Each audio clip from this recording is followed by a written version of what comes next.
So, agree ako dito kay Tito Mar sa sinabi niyang halos lahat sa mga lalaki ay pumapato lang sa transgender base sa kung ano yung nakukuha nila. Hindi ko nila lahat ng mga lalaki ay ganito, pero karamihan talaga na nakilala kong mga transgender ay ginagamit lang talaga sila ng mga lalaki. Pero hindi naman natin sila masisisi mga transgender kasi nga naman talaga is nagiging masaya sila sa kung ano yung nararanasan nilang pagmamahal galing doon sa isang lalaki.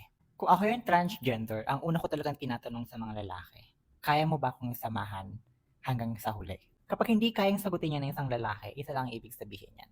Mag-aasawa pa rin yan ng tunay na babae at hindi transgender. Kung isasagot naman ng jowa mo, hindi ko alam kasi hindi pa naman tayo nandun sa future.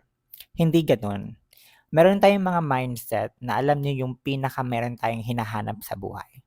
Minsan, isipin mo rin as a transgender na may pangangailangan yan, na naghahanap yan ng pamilya, na maghahanap yan ng baby na hindi-hindi natin kayang ibigay bilang isang transgender. So, ayun yung mga possible reasons na pwede natin tingnan kaya hinding-hindi magtatagal, iiwan din tayo ng mga taong yan. May mga transgender din talaga na alam nila yung mga possible reason na mangyayari.